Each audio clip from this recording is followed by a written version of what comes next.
There is an old argument the world has never quite settled. Which is stronger, the thing that pushes or the thing that yields? The fast or the slow? The loud or the quiet? We spend so much of the day being told to push harder, move faster, hold tighter. And yet the oldest stories we tell, the ones that have lasted for thousands of years, told and retold around fires and bedsides, keep arriving at the opposite answer. Tonight we're sitting with a book older than almost any other, Aesop's Fables. Small stories, each one short enough to hold in a single hand, each one carrying a quiet truth in its palm. Tonight we'll tell a few of them, gently, slowly, and sit with what they mean. Because here is the secret these old stories keep returning to, again and again. The soft thing outlasts the hard thing, and sometimes the way through is not to push, but to bend. The wind and the sun. Once the wind and the sun were arguing. Not a stormy argument, more of a wondering one. Each believed himself the stronger. And because they were who they were, they decided to settle it the only way such a question can ever be settled, by a stranger walking below. They chose a traveler on a lonely road, wrapped in a heavy traveling cloak against the morning chill. Whoever could make the man take off his cloak, they agreed, would be the stronger. The wind went first. He drew himself up. He pushed. He roared across the hills, flinging leaves and dust, bending the grass flat, scattering the birds from the hedgerows, throwing himself against the traveler with everything he had. And the traveler, shivering now, pulling back from the cold, drew that cloak tighter around himself, hunching his shoulders against the gusts. The harder the wind blew, the tighter the cloak was held. The wind raged and pushed and raged, and the cloak only gripped closer, as if the cold and the cloak had become allies. After a long while, the wind gave up, breathless and out of sorts, the road still dusty and the traveler still wrapped. Then the sun came out from behind a cloud. He didn't push. He didn't shout. He simply shone, softly at first, then warmer still, the way a morning slowly opens. The road grew warm beneath the traveler's feet.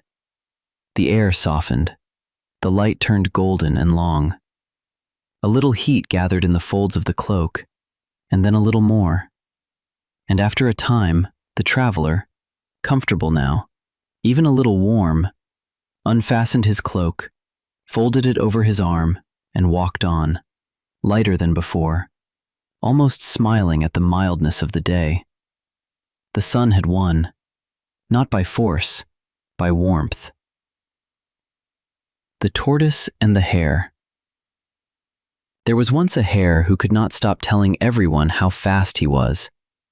He would race past the other animals, a streak of fur, and laugh back over his shoulder at how slowly the world moved behind him. And there was a tortoise, slow, steady, unhurried, who went about her day without a single complaint. One morning the hare was boasting again, and the tortoise said, very quietly, that she would race him. The hare laughed until he could hardly stand. A race? With her? He agreed at once, certain it would be the easiest joke he had ever told. The race began. The hare shot ahead, and in no time at all he was so far in front that the watching animals were just a smudge behind him. He looked back, saw no one, and decided there was time for a little rest. Just a short one.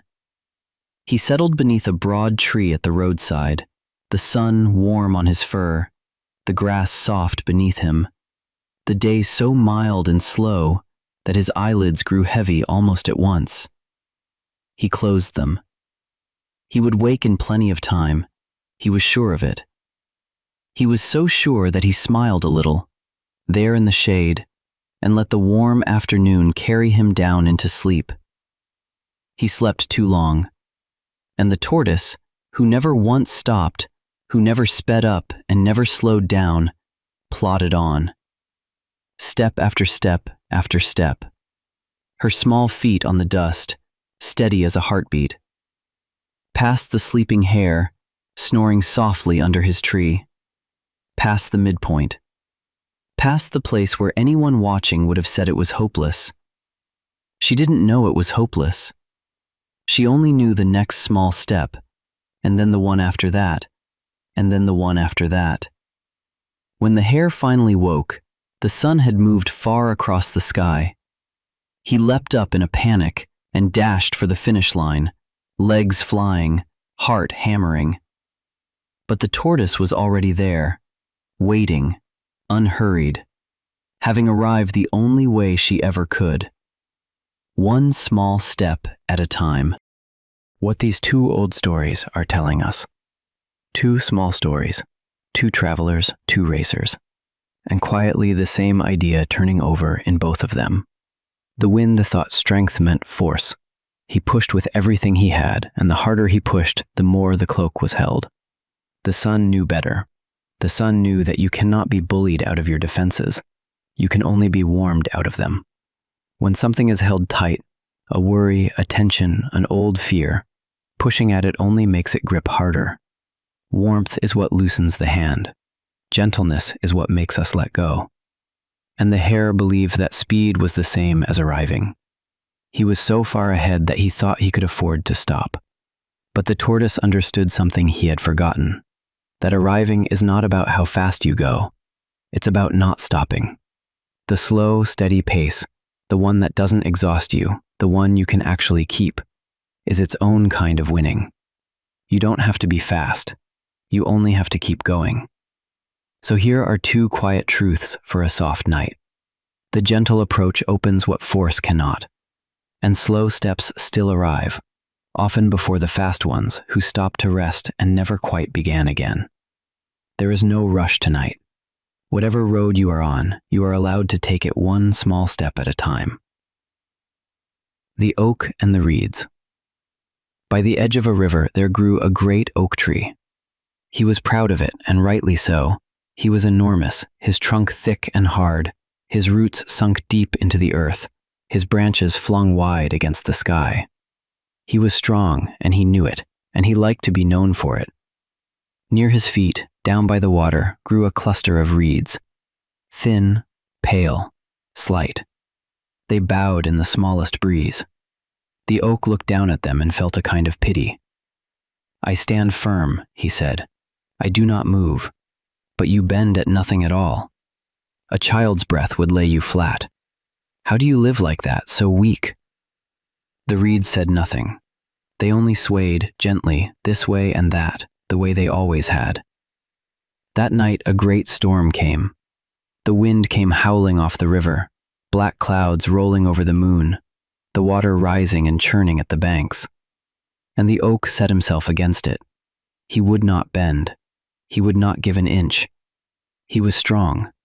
He would meet force with force. And the wind pushed, and the oak pushed back, and the oak pushed back, and the oak pushed back, until with a great crack that echoed out over the water, louder than the wind itself, he broke. His strength had nowhere to go but into resistance, and resistance is exactly what the storm knew how to shatter.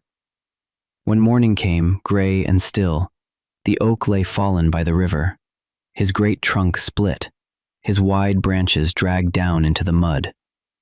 And the reeds were still there. They had bent low, almost to the ground, all through the long night.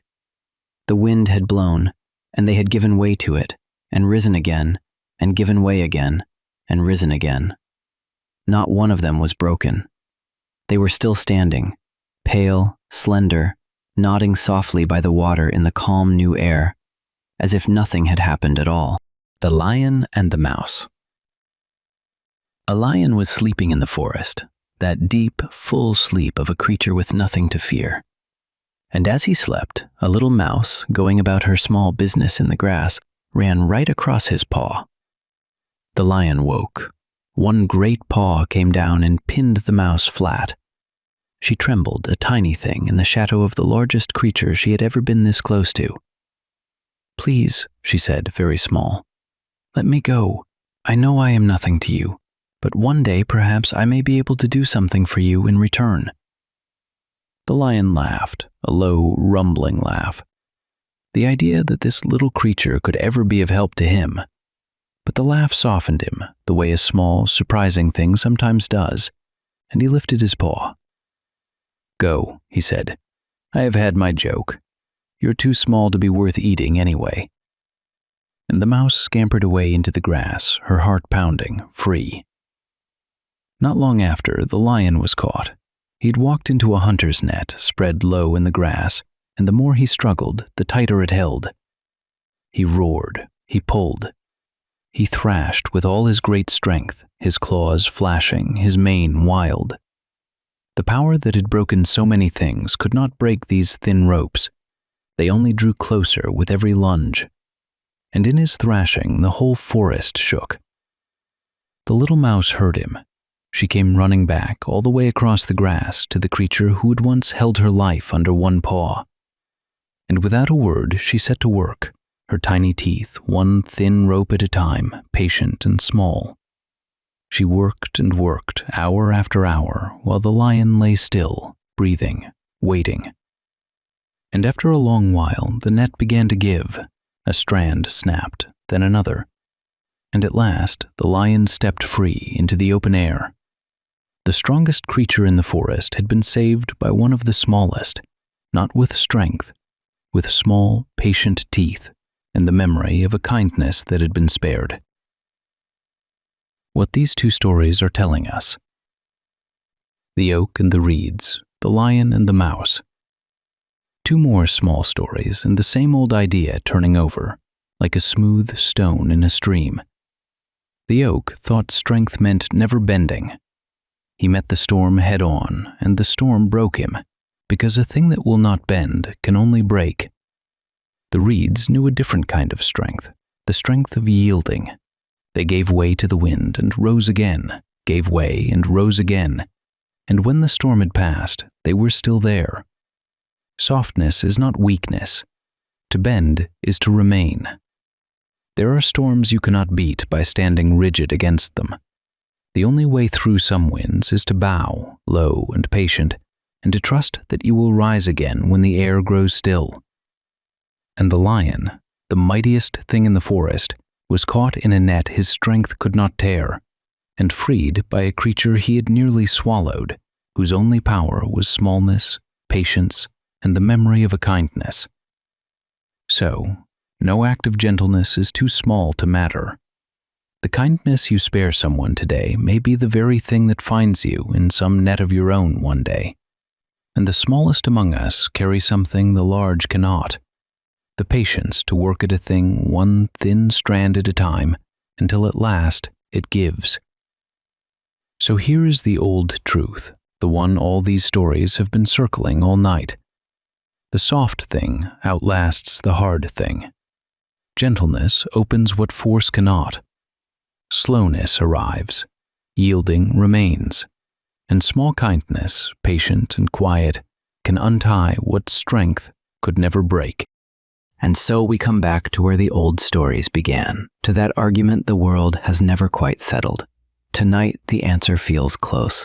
The wind pushed and the cloak was held. The sun shone and the cloak was set down. The oak stood rigid and broke. The reeds bowed and remained. The hare slept and the tortoise arrived. The lion roared in his net. The mouse worked, one small strand at a time, until the net fell open.